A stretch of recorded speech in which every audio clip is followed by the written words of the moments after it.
I was pulling carpet in my bedroom closet when my knuckle caught the back panel and it rang hollow. Not dull like drywall over studs, but hollow like a drum. I lived alone on the 3rd floor and had for 3 years, and I pressed my hand flat against it in the dark of that closet and stood there, thinking about how many nights I had slept 10 feet away from that sound. The panel swung inward on a hidden hinge when I pulled the shelving bracket loose. The space beyond was narrow, maybe 4 feet wide, 8 feet deep, with bare concrete walls and a low ceiling. There was a camping lantern sitting on the floor. When I nudged it with my foot, it was warm to the touch. The lantern was one of those newer rechargeable models, maybe a year old at most, and when I flicked it on, the battery read 60%. Nobody leaves a charged lantern behind. I backed out into my bedroom and stood there running through 3 years of nights. Every sound I had written off as pipes or the building settling. Then I went back in with my phone light and found the floor. The dust was disturbed in 2 parallel lines, the shape of legs stretched flat from someone sitting with their back to the concrete wall. They had been sitting there facing the closet, facing my bedroom. Every rehook I needed was already in that dust. I called the building manager and she came up, looked at the panel, and said it was probably left over from an illegal storage modification by a previous tenant. Maintenance would come Monday. It was Friday.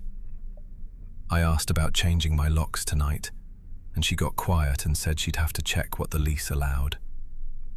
After she left, I stood in my kitchen with every light on, listening, because the apartment had gotten quieter the moment I had made that phone call. Like something that had been moving had gone perfectly still. I went back to document the space before I sealed it myself, squeezing in with my phone camera, filming along the walls. That was when I found a narrow shelf nailed into the concrete above head height. On it were 3 items: a folded slip of paper, a protein bar wrapper, and a photograph printed on regular copy paper. The photo was of me, taken from inside the closet, through the slat gaps of my folding closet doors, while I was asleep in my own bed. The timestamp in the corner said 11 months ago. I had been asleep in this apartment 11 months ago, and someone had been 3 feet away. I turned to leave, and the panel behind me had drifted closed. I hit it with my shoulder and it didn't give. Something was bracing it from the other side. I could hear breathing through the seam, slow and deliberate, controlled, the breathing of someone working very hard to stay quiet. I threw myself at the panel twice, and on the 3rd hit it gave, and I fell out into the closet and scrambled to my feet, and the front door of my apartment was standing open. I had not left it open. I ran straight out into the hallway and down the stairwell, and didn't stop until I hit the parking lot in my socks. A neighbor saw me from the entrance, and I pointed up at the building and said someone was inside my apartment, and she called emergency services without asking me a single follow-up question. Officers went through the entire unit. They found the space, the photograph, the wrapper, the shelf. They found a sleeping bag rolled tight in the back corner that I had missed entirely. He was not in the building when they searched. I never returned. A friend picked up my essential things 2 days later and came back looking pale and said the apartment had felt wrong in a way she couldn't describe, and she hadn't wanted to go into the bedroom.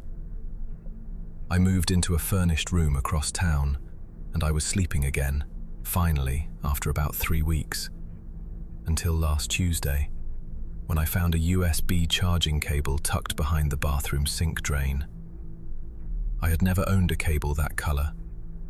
It was the same amber orange as the coiled cable I had seen sitting beside that lantern, and when I picked it up, The end of it was slightly warm. I put it down very carefully, and I did not move for a long time. I thought about the 60% battery. I thought about how a person with that much patience would know exactly how long to wait before making themselves known. I stood in that bathroom in a new building, in a new part of the city, and listened to the sound of a stranger's apartment above me, and tried to tell myself that the warmth in that cable was just the pipes in the wall. I almost believed it. Almost.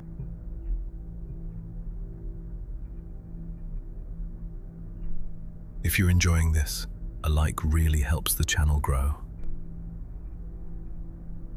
The first thing my mover said when he carried a box into the basement was, "What's that door for?" And I didn't know what he was talking about until I went down and looked. A wooden door set into the far concrete wall, half hidden behind a pegboard rack, with 3 deadbolts installed on the outside. The listing had described the basement as unfinished storage. There was no door on any of the floor plans. I unbolted all 3 locks and pulled. The door had been sealed so tightly against the frame, it left a grey arc scraped into the concrete floor, and the air that came out was stale but not cold. Not the dead cold of a space that had been closed for years. The room beyond was the size of a walk-in closet, with bare concrete walls and a concrete ceiling. Against one wall was a folded cot. On the floor, 7 cans of food arranged in a neat line by size, all with labels facing out. I called the previous owner's number from the closing documents. No answer.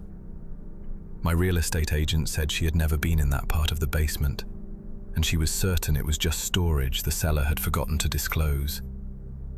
But I crouched over the cot and looked more closely at the fabric on the top surface, and it was pressed flat in the clear shape of a body. Not wrinkled and flattened over time, but compressed the way fabric is compressed when a person stands up from it recently. Someone had been sleeping in this room after the house sold, after it became mine. In the far corner, I found a low wooden stool positioned directly beneath a 1/2-inch hole, drilled clean through the ceiling. I climbed up and pressed my eye to it, and I was looking upward through the kitchen floor, at the underside of my own kitchen table. The table I had moved in 3 days earlier. Whatever had been in this room had a clear, deliberate view of every meal I had eaten in this house since I arrived. I went upstairs and crouched in the kitchen and ran my fingers across the floor until I found it. The head of an old screw pressed perfectly flush, invisible unless you were looking for it. Whoever had drilled that hole knew the exact layout of the floor above. I went back down to the basement to photograph everything, and I was 4 steps from the bottom of the staircase when I heard the door to the hidden room click shut from the inside. I had left it standing open. I was certain I had left it open. I crossed the basement floor and grabbed the outer handle and pulled, and the door swung outward, and the room was not empty. A man stood at the back of it with his hands at his sides and his face turned to the wall. He didn't startle when the door opened. He turned his head and looked at me over his shoulder, slowly, unhurried, with an expression that carried no alarm, no guilt, no surprise. Just the flat patience of someone who had been in this space for a long time and considered it his own. I let go of the door and ran for the stairs, and he came out of that room fast. I hit the main floor and got to the front door, and my hands were shaking against the deadbolt, while his footsteps came up the basement stairs behind me. The bolt turned. I got outside and I was screaming before I even understood I was screaming. A car slowed on the street, and 2 people got out and put themselves between me and the door without me having to say a word. Police arrived quickly. They found the room, the cot, the cans, the stool, the peephole. They also found something I had missed, a low hatch at the back of the hidden space that opened through the foundation into a window well on the exterior of the house. An independent way in and out that had nothing to do with the basement door. In the window well, they found a canvas bag with clothes in it and a handwritten list of every room in the house, with notes beside each one. My bedroom was on the list. The word "quiet" was written next to it in small, careful letters. I stayed with a friend while the case moved forward, and it should have felt over. But she lives in an old building with a lot of interior doors, and 2 nights ago, she mentioned that one of the rooms off her hallway had started smelling different. Stale, she said. Warm, like someone had been breathing in it for a long time. I stood in her hallway after she said it, and looked at each closed door, and thought about a man who had found a way in and out of a house that no one knew existed. I thought about how many houses there are in a city. I thought about how long he had been doing this before anyone looked behind the pegboard. Subscribe so you never miss a new story. The attic hatch in my hallway ceiling had been fastened shut with 4 wood screws from below. Not painted over, not swollen from age, but deliberately sealed. And I only got around to removing them on my 4th weekend in the house, because the night before, I had heard something move directly above my bedroom. Slow and measured, like footsteps taken by someone who was working very hard not to sound like footsteps. I got the screws out, pushed the hatch and climbed through. The attic was what I expected at first. Fiberglass insulation, old joists, a small dormer window at one end. Except that near the dormer, someone had laid a clean wooden walkway across the floor joists, a proper plank path leading to the far wall. At the end of it was a door, flush with the roof pitch, with a small metal handle and no lock. The room behind the door was finished, not roughly finished, properly finished, with tongue and groove wood paneling on 3 walls, a bare overhead bulb, and a braided rug on the floor. A wooden chair sat facing the far wall, positioned in front of a cast iron vent grate set into the paneling. I crouched and looked through the grate slats, and I was looking directly down into my own living room. My couch, my television, my blanket folded over the armrest exactly where I had left it that morning. There was no angle I ever sat at on that couch that the chair would not have had a clear view of. On the floor beside the chair was a wooden box, and in it were 14 composition notebooks stacked in dated order. I opened the most recent, and the handwriting was dense and careful, entries going back 4 years, with different names heading the early sections. Former tenants, I realized, and I read faster. The entries tracked routines, sleep schedules, daily habits, what time each person arrived home, what lights they left on. The final section of the notebook opened with my name. I needed to leave immediately. My phone had no signal in the attic, and when I came back through the hatch into the hallway, the front door at the end of the hall was standing open. I had locked it when I came in. I always lock it, and the motion sensor light over the porch was on. It had just been triggered. Something had moved through that door within the last 30 seconds. I stepped toward the front of the house and heard a board creak from behind the closed door of the spare bedroom. I pushed it open. The curtain was drawn. In the far corner of the dim room, a woman stood with her arms at her sides and her head tilted slightly to one side, the posture of someone listening.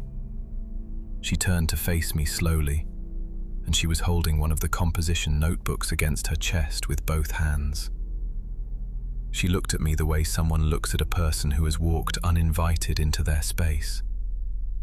I ran, and she came out of that corner at a dead sprint, faster than I had expected from someone standing so still, and caught my arm at the top of the stairs. Her grip was hard, and I wrenched sideways and broke free and went down the stairs too fast and hit the landing on one knee. But I didn't stop. I got the front door open and made it across the porch and into the street, turning back to look. She was in the doorway, not chasing, just standing there with the notebook pressed to her chest, watching me leave. A neighbor across the street was on his porch and saw everything. He walked into the street and put himself between me and the house and stayed on the phone until help arrived. Officers searched the property and found the attic room, the chair, the vent, the box, all 14 notebooks. The woman was found sitting in the chair. She gave a false name. The address she provided did not exist. Officers told me later that based on the food packaging and other evidence in the room, she had been living there for at least 2 years. I was staying in a hotel when a detective called to tell me she had been released on a technicality and her current whereabouts were unknown. He told me not to be alarmed, that these things often resolved quickly. I sat on the edge of the hotel bed after I hung up and thought about what the officers had told me she said when they brought her out of the attic. That she had been in the room before I moved in, before the tenant before me, before the one before that. That she had watched all of them. That the room was hers. That she always found her way back.